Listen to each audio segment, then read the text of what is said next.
Hi. So I kind of figured I would sit comfortably in my office chair at my desk, just to be better comfortable while doing this 10-minute participation speech. So there was a lot of good content this week on vocal variety, how to better make your speech more interesting, and listening. And I think my favorite of the whole weekly content was probably the listening aspect.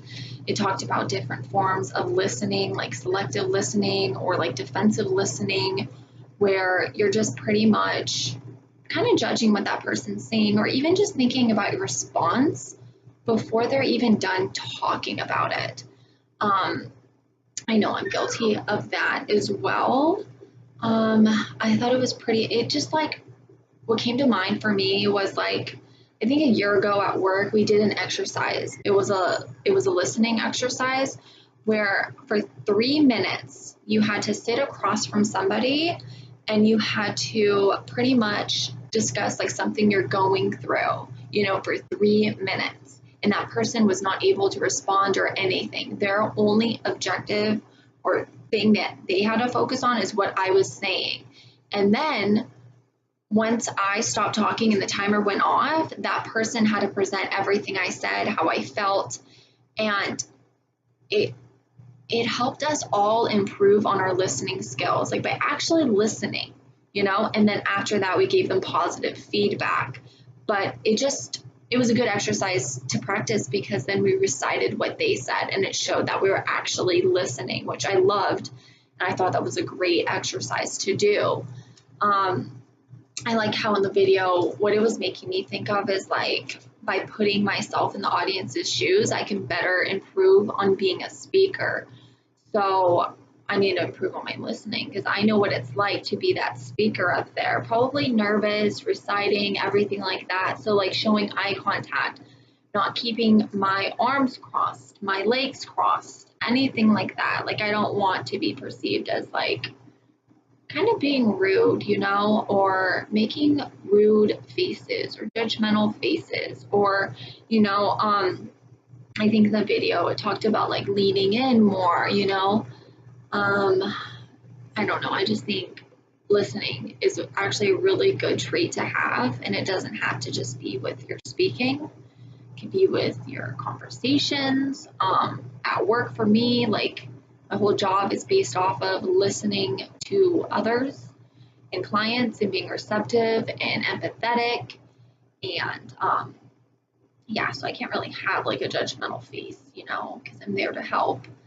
With vocal variety, I thought that was an interesting video. It was talking about like, it was like, oh, have you heard, if you listen to your video and you hear your voice, that's really what you sound like, which is kind of unfortunate for me because I have a really like high-pitched Valley Girl kind of voice.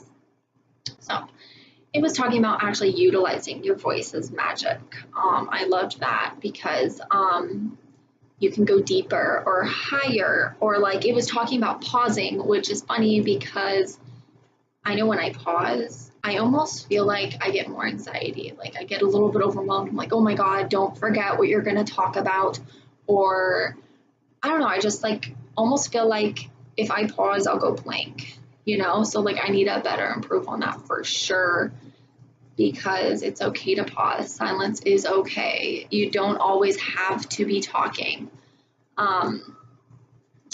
So the vocal variety thing was pretty cool. I think it was in the other video, how to speak so people want to listen.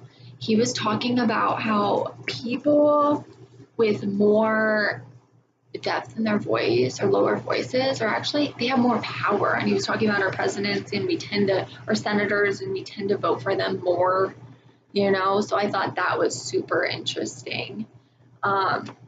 He was a great speaker. He was doing exercises with the whole crowd, like rolling your R's, going, before your speech, doing like, I think it was like a meow noise before your speech, or different exercises that I can definitely utilize. I know in the vocal variety video, I'm sorry, I'm going kind of back and forth. But in the vocal variety video, it was talking about like how do we talk when we're just conversing with friends, you know, because I know when I'm describing a story to my friend, I'm very detailed, I'm very like, I don't know, I just get really into it and I'm just super like enthusiastic, or like I almost like put them in my position of the story, like they were there, you know. And what's funny is I actually have a funny story about that. I was telling my best friend about a story that's going on in my apartment complex, and she was going to tell her boyfriend the same story. She's like, do you want me to tell him or you? I was like, you do it. So it was actually very funny because in the video it was talking about like altering your ideas or what was heard. You kind of take on what you thought was heard or anything like that, and your whole like the perception of the story kind of changes. So it was funny because she's telling the story and she was kind of doing like a Cholo accent. Mind you, my neighbor's white, so I don't know how she perceived that. And she actually used to live with me, so she knows him. And then she used different words to describe the story of what happened, you know, and it kind of altered the story. So I thought that was funny because in the video, it was talking about how your ideas can be altered and shifted, you know, and we want to be more direct, but it happens. You know, we have different perceptions, different ideas of how stuff goes down, and we have a different imagination. So that was really, really cool in the video, so people would want to listen. He talked about being honest, displaying authenticity, love, and integrity. But he also talks about not being like too honest, you know, which I also have a tendency of doing. I can be a little bit too honest, and like sometimes that feedback is not wanted. So we just kind of want to know our ideas. We don't want to display our personal opinions or our perceptions of anything.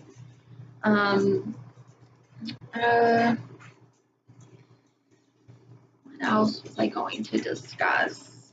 I guess I can go back to last week's content of the hand gestures and maybe talk about how I'm improving. And with my eye contact, I know, yes, I did just look down. However, I am improving on it a lot.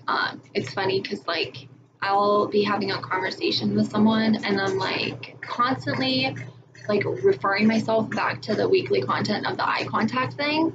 And I'm like, no, Sammy, like you need to display more eye contact. You need to show that you're interested. And like, it's almost like messing with my head a little bit, you know, but I'm also improving that in my daily life, which I did say I was going to try doing. And I have, because I guess I'm just more aware of what I'm doing now. So I was having a conversation with another student at before class, and I kept looking away, like looking to the right, and I'd like share my idea, and then I'd look and make eye contact, and I was just so aware that I was doing it. It was almost uncomfortable a little bit, but now I can better improve on it. I don't know, I like watching all of these speeches. Even like in my sociology class, we have to watch videos of Professor Hoskins, which I believe he even works on the campus, and he does tons of speeches, and like we watch his videos through our lectures, and it's funny because like I'm almost analyzing him and like watching him, like how he speaks, what he does. It's funny because he carries like a little note card, but he doesn't keep it at arm's length. He actually brings it up. So I'm like thinking about all these suggestions we got from our previous weekly content. And it's just weird how I incorporate all of this great material into my daily life. It like literally follows me all the time. What else was discussed? I just love watching the TED Talks. I actually watch those on my free time. I don't know, I feel like they're empowering. Sometimes I even watch like poetry practice, and they display some pretty good material, and their way of presenting their material is very, like their vocal variety is actually on point when they do it. It really explains their exact topic, their idea that they're discussing, and they're passionate about it. So, yeah, so I guess I was just talking about how I incorporate all of this material in my life and what I learned this week, which I learned a lot. And yeah, so thanks for listening to me.